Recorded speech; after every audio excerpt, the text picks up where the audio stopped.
যার জন্য করলাম চুরি সেই বলে চোর।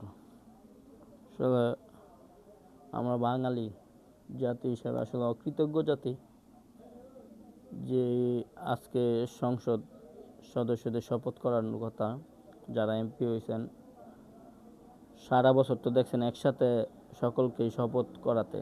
তো এইবারকার শপথ আপনারা আলাদাভাবে করলো। কি করলো? যারা বিজয়ী প্রার্থী এমপি তারা আগে করেছে, তারপর বাকিরা করেছে।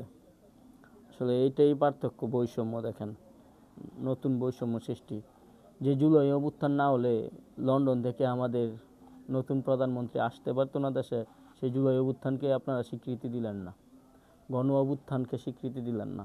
এমন একটা দেশে বাস করেন যারা কৃতজ্ঞতা স্বীকার বলতে জিনিসটা নাই তাদের মধ্যে, সংস্কারটা এখন আর হবে না। এটাই বাংলাদেশ।